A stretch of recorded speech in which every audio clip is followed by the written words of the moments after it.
Nankuthotty S N junction സമീപം വന്യമൃഗത്തിന്റെ കാൽപ്പാടുകൾ കണ്ടെത്തി. വടകര ജോയിയുടെ വീട്ടുമുറ്റത്തും സമീപത്തെ കൃഷിയിടത്തിലുമാണ് കാൽപ്പാടുകൾ കണ്ടത്.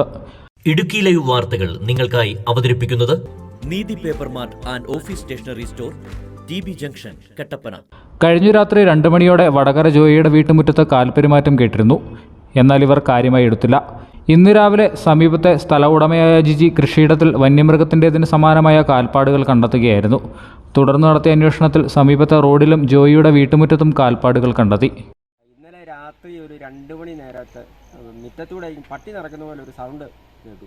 ഞാൻ ഇറങ്ങി നോക്കിയൊന്നുമില്ല, TV കണ്ടുകൊണ്ടിരിക്കുകയായിരുന്നു. അതുകൊണ്ട് പട്ടിയായിരിക്കും എന്ന് പറഞ്ഞ് നമ്മൾ നോക്കിയില്ല. ഇന്ന് രാവിലെ അയൽവക്കത്തെ ആൾ വന്ന് എന്നോട് ഇങ്ങനെ താഴെ ഇങ്ങനെ കാൽപ്പാട് കണ്ടു എന്ന് പറഞ്ഞപ്പോഴാണ് ഞാൻ ഇത് ശ്രദ്ധിക്കുന്നു പറഞ്ഞാൽ രാവിലെ കണ്ടായിരുന്നു. അപ്പോൾ ഞാൻ ഓർത്ത് വരെ പട്ടിയുടെ ആയിരിക്കും എന്ന് ഓർത്ത് ഞാനത് മൈൻഡ് ചെയ്തില്ല. പുള്ളി വന്ന് നോക്കി, അവിടുത്തെ നോക്കി വഴിയിലേതും കൂടെ നോക്കിക്കഴിഞ്ഞപ്പം ഇത് മറ്റേതോ പട്ടിയുടെ അല്ല, വേറെ ഏതോ മൃഗത്തിൻ്റെയാണെന്നുള്ളത് എനിക്ക് ബോധ്യമായി. ഏതാനും ദിവസങ്ങൾക്ക് മുൻപ് തുളസിപ്പാറയിലടക്കം കാൽപ്പാടുകൾ കണ്ടെത്തിയിരുന്നു. ഇതിന് സമാനമായ രീതിയിലുള്ള കാൽപ്പാടുകളാണ് ഇവിടെയും കണ്ടെത്തിയത്. അതേസമയം വന്യമൃഗമല്ല എന്ന നിഗമനത്തിലാണ് വനം വകുപ്പ്. പഞ്ചായത്ത് അധികൃതരും സ്ഥലത്ത് പരിശോധന നടത്തി.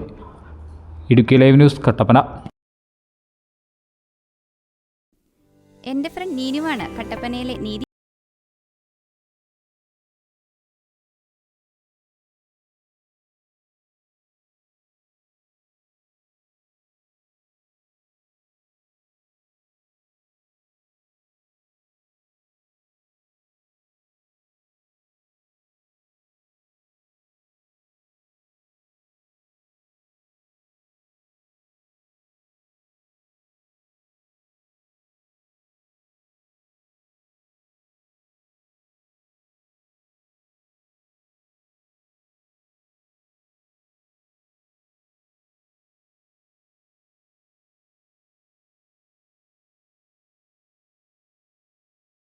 Store, T B junction, Kattappana.